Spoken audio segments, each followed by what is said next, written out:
Sir కేంద్ర మంత్రి చంద్రబాబు నాయుడు అయ్యే అవకాశాలున్నాయని, అలాగే ముఖ్యమంత్రిని లోకేష్‌ని చేసే అవకాశాలున్నాయని, మొన్న దావోస్‌లో జరిగిన సభలో బ్లూంబర్గ్ అనే పత్రిక కూడా దీని గురించి రాసింది సార్.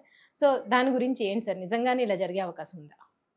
లేటెస్ట్‌గా ఒక డెవలప్‌మెంట్ ఏంటంటే, దావోస్‌లో చంద్రబాబు ఉన్నాడు. హ్మ్. చంద్రబాబు, లోకేష్ వీళ్ళు ఉన్నారు గదా! ఈ టైంలో బ్లూంబెర్గ్ అనే పత్రిక చంద్రబాబుని ఇంటర్వ్యూ చేస్తూ ఒక ప్రశ్నేసింది. హ్మ్. అది ఇప్పుడు వైరల్ అవుతుంది ఆ ప్రశ్న. ఎందుకంటే ఆల్రెడీ అలాంటి చర్చే ఇప్పుడు ఆంధ్రప్రదేశ్‌లో జరుగుతోంది. ఓకే ఆ సార్. ప్రశ్న ఏందంటే, మీరు కేంద్ర మంత్రిగా వెళ్తారని హ్మ్. పుకార్లొస్తున్నాయి. లోకేష్‌ని సీఎం చేసి మీరు కేంద్ర మంత్రిగా వెళ్తారని మీరు వెళ్ళే అవకాశం ఉందా? అనేది బ్లూంబెర్గ్ పత్రిక అడిగింది. హ్మ్. సో, బ్లూంబెర్గ్ పత్రిక అడిగిందంటే అది ఇంటర్నేషనల్ మ్యాగజైన్ కాబట్టి, వాళ్ళు అడిగారంటే దీంట్లో ఏదో వాళ్ళకి ఇన్ఫర్మేషన్ ఏదైనా హ్మ్. ఉంటుందేమో అన్నట్టుగా ఇప్పుడు చెప్తున్నారు. కానీ అవును సార్. చంద్రబాబు అయితే నాకు ఇంట్రెస్ట్ ఏం లేదు. నా ఇంట్రెస్ట్ అంతా కూడా రాష్ట్ర ప్రయోజనాలకి ఓకే. కేంద్రంలోకి వెళ్ళి నేను పనిచేయాలని నేను అనుకోవట్లేదు హ్మ్. అనేది ఆయన చెప్పాడు. సో, అలాగే ఆయన మీద వారసత్వానికి సంబంధించిన ప్రశ్న కూడా వచ్చింది హ్మ్. చంద్రబాబుకి. వారసత్వాన్ని గురించి ఆయనేం చెప్పాడంటే, వారసత్వం అనేది మనం అనుకుంటే వచ్చేదు. కొన్ని ఆపర్చునిటీస్ అయితే వస్తాయి హ్మ్. వారసులకి. కానీ వాళ్ళే ప్రూవ్ చేసుకోవాలి అనేది ఆయన చెప్పాడు. హ్మ్. అంటే ఆహ్, ఒక రకంగా కర్ర ఏరకుండా పాము చావకుండా అవును మాట్లాడు. సార్. అవును. మామూలుగా ఎవరైనా అదే మాట్లాడతారు. హ్మ్. వేరే వాళ్ళ విషయం వచ్చినప్పుడు వారసుల గురించి విమర్శించేవాళ్ళు కూడా తమ దగ్గరికి వచ్చేటప్పుడు ఇలాంటి థియరీసే హ్మ్. మాట్లాడతారు. హ్మ్. ఇప్పుడు మోడీ ఏమో ఒక పక్క కాంగ్రెస్ వారసుల గురించి మాట్లాడతాడు. మోడీతో ఉన్న వీళ్ళిద్దరేమో పవన్ హ్మ్. కళ్యాణ్ గాని వీళ్ళేమో వారసులు కాదు వాళ్ళు కూడా ప్రూవ్ చేసుకున్నారు కదా! మన తమ్ముడు, అన్నగా పుట్టడమే నేరమా? వాళ్ళకి హ్మ్. అవకాశాలు ఉండవా? హ్మ్. అనేది మాట్లాడతారు. ఇప్పుడు నిజానికి లోకేష్ వేరే వాళ్ళ మామూలు కుర్రాడైతే ఈ స్థాయికి ఎలా అవును వస్తాడు? సార్. రైట్. ఖచ్చితంగా వారసత్వం ఉంది. పవన్ కళ్యాణ్ ఇంకొకరి పిల్లోడైతే ఈ హ్మ్. స్థాయికి ఎలా వస్తాడు? ఖచ్చితంగా చిరంజీవి వారసత్వం అనేది అక్కడ అవును ఉంది. సార్. క్లియర్‌గా వారసత్వం అనేది పనిచేస్తుంది. ఇది రాజకీయాల్లోనే కాదు, ఇది మిగతా వృత్తుల్లో కూడా డాక్టర్ కొడుకు డాక్టర్ హ్మ్. అవ్వడం ఈజీ, ఐఏఎస్ కొడుకు ఐఏఎస్ అవ్వడం ఈజీ. హ్మ్. ఒక పేద కూలి కొడుకు ఐఏఎస్ అవ్వడం వెరీ అవును డిఫికల్ట్. సార్. సో, అందుకనే మనకి ఇప్పటికి కూడా ప్రైవేట్ సెక్టర్ చూస్తే టాప్ సీఈఓస్ పోస్టులన్నీ కూడా 4 కులాలోళ్ళు ఉంటారు. మీరు కాకపోతే దీని మీద రీసెర్చ్ చేయండి. హ్మ్. 4 కులాలోళ్ళు ఉంటారు ఇప్పటికి కూడా ప్రైవేట్ సెక్టర్‌లో. ఓహ్! గవర్నమెంట్‌లో రిజర్వేషన్ వల్ల హ్మ్. మనకి ఎస్సీలు, ఎస్టీలు, బీసీలు కనిపిస్తున్నారు. హ్మ్. అంబేద్కర్ పుణ్యమా అని. హ్మ్. లేకపోతే గవర్నమెంట్‌లో కూడా ఈ 4, 5 కులాలోళ్ళే ఉండేవాళ్ళు. హ్మ్. సో, అందుకనే రాజకీయాల్లో గానీ, ఆస్తుల విషయంలో గానీ, ప్రైవేట్ సెక్టర్‌లో టాప్ పోస్టుల్లో హ్మ్. గానీ, ఇప్పటికీ 4, 5 కులాల వాళ్ళే అప్పర్ కాస్టోళ్ళే ఉన్నారంటే హ్మ్. కారణం ఏంటి? సమాజంలో వారసత్వం అనేది వాళ్ళకే ఉపయోగపడుతుంది. హ్మ్. ఇప్పుడు 'చిరంజీవి' ఫ్యామిలీలో దాదాపు 10 మంది హీరోలు కావడానికి చిరంజీవి చిరంజీవి కారణం. కారణం. అవును సార్. ఆయన కూడా మొన్న అన్నాడుగా, హ్మ్. నేను గర్వంగా ఉన్నది నాకెంతమందిని నేను ఇది హ్మ్. చేశానని. అంటే ఈయన లేకపోతే వాళ్ళు కారణే గదా! ఆయన ఒప్పుకున్నట్టే గదా! అవును. సో, అలాగా మొత్తానికి చంద్రబాబు ఏదో కన్విన్స్ చేసుకున్నాడు. ఇప్పుడు ఇక్కడ సమస్య ఏందంటే కొత్త థియరీ వస్తుంది. మొన్నటి వరకు ఏందంటే లోకేష్‌ని డిప్యూటీ సీఎం హ్మ్.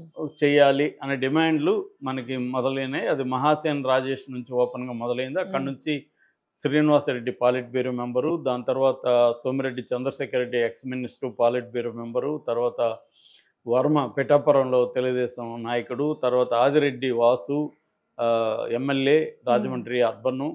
ఆహ్, ఫైనల్‌గా చంద్రబాబు ముందే దావోస్‌లోని టీజీ భరత్ మంత్రి. హ్మ్. ఆయనతో సహా అందరూ గూడా డిప్యూటీ సీఎం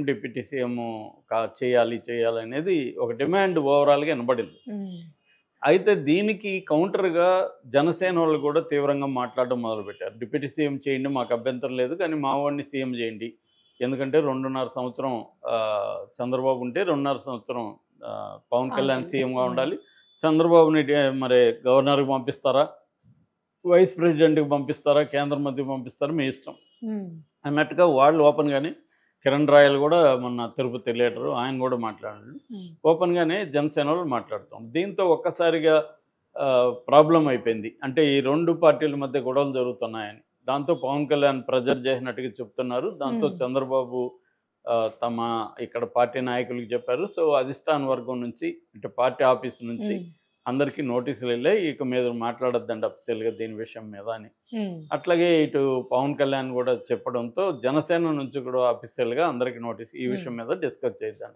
అంటే అసలు ఇది ఎందుకు వచ్చింది అవును అంటే సార్. వచ్చిందంటే దీని వెనక ఏదో ప్లాన్ ఉంటే ఊరికే రాదు కదా. ఉమ్, మామూలుగా రాజకీయాలు ఏంటంటే ఫెయిలర్స్ అంటారు, కొన్ని ఉమ్, ఫెయిలర్స్ పంపిస్తారు జనంలోకి. ఉమ్, అంటే ఒక ట్రైల్ వేస్తారు, సీఎం డిప్యూటీ సీఎంగా ఉమ్, లోకేష్ అంటే రెస్పాన్స్ ఎలా ఉంది ఓకే సార్. అనేది ఉమ్, చూస్తారు. ఉమ్, అలాగే ఏమన్నా చంద్రబాబు దీన్ని ప్లాన్ చేసి చేస్తాడా? ఎందుకంటే గత కొంతకాలంగా 8 నెలలు అవుతుంది, దాదాపు 8 నెలలుగా పవన్ కళ్యాణ్ ఏం చేస్తున్నాడంటే ఈ ప్రభుత్వాన్ని ఇరుకును పెట్టే విధంగా చంద్రబాబుకి ఆ, లోకేష్కి తలనొప్పి కలిగించే విధంగా పవన్ కళ్యాణ్ బిహేవ్ చేయడం మొదలుపెట్టాడు. అంటే పవన్ కళ్యాణ్ ఉద్దేశం వీళ్ళకి తలనొప్పులు క్రియేట్ చేయాలని కాదు. పవన్ కళ్యాణ్ ఉద్దేశం ఒక దెబ్బకి రెండు పెట్టల్లాగా, ఒకటేమో జగన్ ప్రతిపక్ష నాయకుడు కాకుండా తానే ప్రతిపక్షంగా ఉమ్, బిహేవ్ చేయడం. అది యాక్చువల్గా గెలిచినప్పుడే పవన్ కళ్యాణ్ చెప్పాడు. ఉమ్, ఎందుకంటే జగన్ని ప్రతిపక్ష నాయకుడిగా స్పేస్ ఇస్తే జగన్కి మళ్ళీ బలం పెరిగే అవకాశం ఉంది. పవన్ కళ్యాణ్కి అది ఇష్టం లేదు. ఉమ్, జగన్ పెరిగితే తను ఆ, ఇబ్బంది. అందుకని జగన్ ప్లేస్లో తను ఉండాలి. అంటే తన బలం, ఓన్ బలం పెంచుకోవాలనేది పవన్కు ఉన్న లక్ష్యం. పవన్ లక్ష్యం ఏంటి? తను సీఎం కావాలని. అంతేగాని చంద్రబాబు కొడుకు, చంద్రబాబు మనవాళ్ళని సీఎం చేయాలని పవన్కి ఎందుకు ఉంటుంది? అవును సార్. చంద్రబాబుని సీఎం వరకు ఒప్పుకుంటాడు పవన్. ఉమ్, అది కూడా ఎప్పుడు తనకు అవసరం కాబట్టి. ఉమ్, యాక్చువల్గా ఎన్నికల ముందే 50% కూడా, అంటే 2.5 సంవత్సరం పవన్, 2.5 సంవత్సరం చంద్రబాబు అనేది కూడా వచ్చింది. అప్పుడు కూడా పవన్ ఏం చెప్పాడు? మనం అలా డిమాండ్ చేయాలంటే మనకు 30 సీట్లు రావాలి కదా అన్నాడు. ఉమ్, అంటే ఆయనకు కూడా ఆ ఉద్దేశం ఉంది. ఎట్లా కుమారస్వామి ఎగ్జాంపుల్ ఉంది. కుమారస్వామి 30 సీట్లు వస్తే అతను 2.5 సంవత్సరం సీఎం కాగలిగాడు. ఉమ్, కొన్ని ప్రత్యేక కండిషన్లు మైనార్టీ సీట్లు ఉన్న పార్టీ కూడా సీఎం పోస్ట్ తెచ్చుకునే అవకాశాలు ఉంటాయి. ఉమ్, సో అది జరగలేదు. ఎందుకంటే ఆయనకి ఇచ్చింది 21 సీట్లు. అది కూడా ఆయన మీద ఆధారపడి ఇవాళ తెలుగుదేశం ప్రభుత్వం లేదు. ఉమ్, తెలుగుదేశానికి సొంతంగానే 134 సీట్లు ఉన్నాయి. కాబట్టి ఇప్పుడు పవన్ కళ్యాణ్ వద్దనుకున్నా ఈ గవర్నమెంట్ ఏమీ కూలిపోదు, హాయిగా ఉంటుంది. కాకపోతే చంద్రబాబుకున్న ప్లాన్ ఏంటంటే నెక్స్ట్ మళ్ళీ 2029లో ఎలక్షన్లకు వెళ్ళాలంటే జగన్ స్ట్రాంగ్ అనేది ఇప్పటికి కూడా అభిప్రాయం. జగన్ వీక్ అయిపోయినాడు అనుకుంటే చంద్రబాబు పవన్ కళ్యాణ్ క్యారీ చేయాల్సిన అవసరం లేదు. ఉమ్, తన సొంత బలం మీదే జగన్ని, పవన్ కళ్యాణ్ ఇద్దరిని ఎదుర్కొని మనం వెళ్ళొచ్చు అనేది ఆ కాన్ఫిడెన్స్ ఉంటే పవన్ కళ్యాణ్ని ఇంత భయపడుతూ పవన్ కళ్యాణ్కి బిహేవ్ చేయాల్సిన అవసరం లేదు. కానీ చంద్రబాబుకి ఆ కాన్ఫిడెన్స్ లేదు. మనం తెలుగుదేశం మీడియాను చూస్తే కూడా ఇప్పటికీ జగన్ని వీళ్ళే ఫోకస్ చేసి అతన్ని ఎంతసేపు జగన్ ఒక ఫియర్ని ఉమ్, క్రియేట్ చేస్తున్నారు. సో లోకేష్ కూడా మళ్ళీ జగనే సీఎం కాడని గ్యారంటీ అడుగుతున్నారు. ఇవన్నీ మాట్లాడుతున్నాడంటేనే ఇంకా జగన్కి బలం ఉందని. ఎందుకంటే జగన్కి 40% ఓట్లు వచ్చాయి. వీళ్ళు చెప్పిన హామీలు ఇచ్చిన అవన్నీ నెరవేర్చే పరిస్థితి లేదు, డబ్బు లేదు.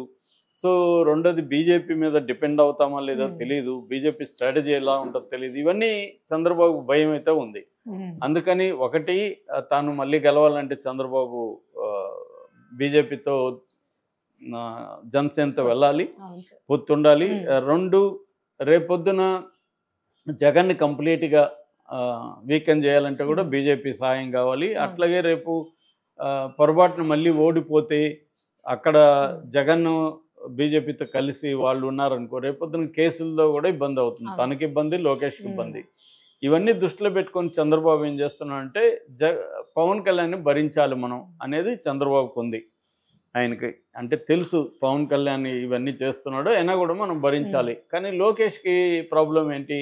ఇప్పుడు ఉన్న ప్రభుత్వంలో నేను చాలాసార్లు చెప్పాను, చంద్రబాబు ఏమో పాలసీ డెసిషన్స్, అభివృద్ధి వీటికి సంబంధించి చంద్రబాబు చూసుకుంటే, governance, day to day affairs, ఎవరెవరిని ఎక్కడ నియమించాలి ఇవన్నీ లోకేష్ చూసుకుంటున్నాడు. సో అంటే ఒక రకంగా పవర్ అనేది లోకేష్ దగ్గర ఎక్కువగా కేంద్రీకృతమైంది. పవన్ కళ్యాణ్కి ఇమేజ్ ఉంది కానీ పవర్ లేదు. పవన్ కళ్యాణ్ ఒక డీజీపీ నియమించే పరిస్థితి పవన్ కళ్యాణ్కి లేదు, ఒక టీడీ చైర్మన్ పవన్ కళ్యాణ్కి లేదు, ఇవేవి లేవు. తనకిచ్చిన కోటాలో జనసేనలో ఎవరెవరు ఉండాలో నియమించుకోవచ్చు, అంతే అతను. అంతకంటే గవర్నెన్స్లో, డే టు డే గవర్నెన్స్లో పవన్ కళ్యాణ్కి పట్టులేదు. అందుకని పవన్ కళ్యాణ్ ఏం చేస్తున్నాడంటే ఈ ప్రభుత్వంలో ఏమైనా లోపాలు జరిగినప్పుడు తాను ముందు వచ్చేసి తాను ఏదో ప్రతిపక్షంలాగా ప్రశ్నిస్తున్నాడు. మామూలుగా ప్రభుత్వంలో ఉన్నవాళ్ళు ఏం చేస్తారు? ఒక తప్పు జరిగితే వితిన్ ద గవర్నమెంట్ చెప్తారు, ఆ శాఖగా మంత్రికి చెప్పడము లేకపోతే చంద్రబాబు దృష్టికి తీసుకుపోవడం చేస్తారు. పవన్ కళ్యాణ్ ఆ పని చేయట్లా, పబ్లిక్ లేక్ తీసుకెళ్ళిపోతున్నాడు. పబ్లిక్ లేక్ తీసుకెళ్ళిపోవడం వల్ల వీళ్ళ చంద్రబాబు అండ్ లోకేష్ ఇమేజ్ దెబ్బతినే అవకాశం ఉంది. పవన్ కళ్యాణ్కి ఏముంది, ఒకవేళ వీళ్ళు కూటమి చీలిపోయినా రెబల్లాగా ఉండిపోగలడు పవన్ కళ్యాణ్. పవన్ కళ్యాణ్ పెద్దగా పోయేదేం లేదు. దానివల్ల పవన్ కళ్యాణ్ స్టేచర్ పెరుగుతుంది. రెండోది, దీని వెనక బీజేపీ ఉందని కూడా ఒక వార్త వస్తుంది. పవన్ కళ్యాణ్ ఉపయోగించుకొని బీజేపీ బలపడడానికి ట్రై చేస్తుంది. ఏంటంటే ఈ ప్రభుత్వాన్ని ఇరుకుని పెట్టడం అనేది బీజేపీ అజెండా అని పవన్ కళ్యాణ్ అమలు చేస్తున్నాడని కూడా ఒక వార్త వస్తుంది. ఈ నేపథ్యంలో చంద్రబాబుకి చాలా డిఫికల్ట్ టైం అని చెప్పాలి. అంటే దీన్ని పవన్ కళ్యాణ్ని తెలిసి కూడా సహించాలి. అట్ ద సేమ్ టైం సహిస్తా పోతే తెలుగుదేశం కేడర్లో నాయకుల్లో అతని మీద మనం ఎందుకు సహించాలి, అతను